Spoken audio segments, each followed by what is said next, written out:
Muy buenos días, presento tesis y planteamiento del problema sobre nuestro tema. ¿Qué factores provocan la desigualdad en la población mexicana? Los factores como la política y la economía influyen a gran nivel dentro de las principales causas de la desigualdad en México. La desigualdad en sí es el acto, condición o circunstancia de no tener una misma cantidad, calidad, valor o forma que otro, o diferenciarse de él en varios aspectos. En este caso nos centramos en la desigualdad que existe entre las clases sociales principalmente en México.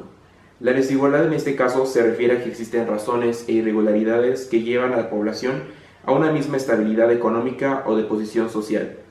Factores como la corrupción, la inmigración, discriminación y más que nada los antecedentes de un país en el que siempre se le dio lugares diferentes a los estratos sociales con menores y mayores posibilidades económicas. En México, la desigualdad en el ámbito de clases sociales tiene profundas raíces históricas y con el paso de los años se ha vuelto un concepto mucho más complejo, pues cuando se menciona esta palabra, la desigualdad, inmediatamente pensamos en desequilibrio económico, discriminación, exclusión, injusticia, entre otros. Pero sobre todo los ingresos que generan diversos sectores sociales, pues como ya lo sabemos, vivimos en un país lleno de corrupción en el que la clase alta siempre será beneficiada en distintos aspectos. Según investigadores de la Oxfam, México está dentro del 25% de los países con mayores niveles de desigualdad en el mundo. El modelo económico mexicano se enfoca en beneficiar solo a las clases económicas y sociales altas, así como grupos de interés económico ejercen influencia desmedida sobre diferentes políticas públicas para mantener sus privilegios. La sociedad mexicana vive consciente de la gran desigualdad que se vive en el país y que incluso para intentar generar un cambio notable es necesaria la implicación del gobierno para poder darle una solución más rápida en comparación a la que la sociedad le daría por sí sola.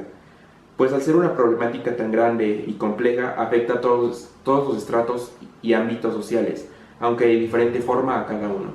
Que esta aumentó en los efectos sociales de la crisis que el país vivió de manera aguda en la década de los 80s. Ese tipo de desigualdad económica es de los que se ha estudiado más y esta viene de diferentes, así como la desigualdad de oportunidades. Un ejemplo es con el tipo de educación, que por el nivel de los padres le brindan a estos individuos una ventaja competitiva que bajo a su forma de capacidades produce oportunidades, lo cual da apertura a esta desigualdad. La desigualdad económica muestra más interés hacia el nivel de pobreza que por la existencia de las élites económicas. Se sabe que la riqueza no se distribuye de igual manera entre individuos, familias, factores de la producción o regiones. Las interpretaciones acerca del papel de la desigualdad, de sus orígenes, causas o consecuencias, dejan ver que la importancia de su estudio no depende tanto de su medición en sí, sino de los vínculos causales que tiene con otros fenómenos, sobre todo con el crecimiento económico. En la actualidad, los grupos de personas son catalogadas según sus condiciones, principalmente en cuanto al ámbito laboral. Con esto se puede evidenciar que las clases sociales establecidas tienen acceso desigual a oportunidades, privilegios y otras ventajas, a diferencia de clases sociales con menos recursos. El ámbito laboral se ve afectado, ya que no existen las mismas oportunidades hacia los diferentes grupos de personas. Esto se ve reflejado en el empleo inestable y poco remunerado o inclusive no remunerado. Son las principales consecuencias negativas que la gente sufre.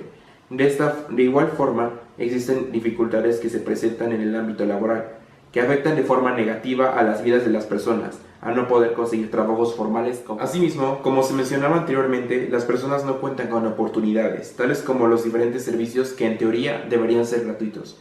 En un mundo tan globalizado y víctima de la aceleración de los problemas más comunes, es bien sabido que la pobreza es una clara manifestación del incumplimiento de los derechos humanos, y a su vez es una clara muestra del incumplimiento de los principios plasmados en la Constitución.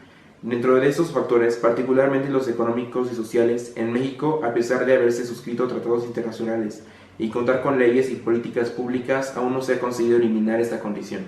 Lamentablemente, ha sido demostrado que la ley carece de la capacidad de satisfacer las necesidades de su población, ya que se ve incapacitada desde sí misma debido a una redacción con la finalidad de favorecer solo las esferas más altas de la sociedad, siendo los estratos más bajos las víctimas de estas, así como los conceptos similares al salario mínimo y programas de apoyo que desde su propia esencia constituyen fenómenos sociales incapaces de representar un apoyo real y práctico a la sociedad.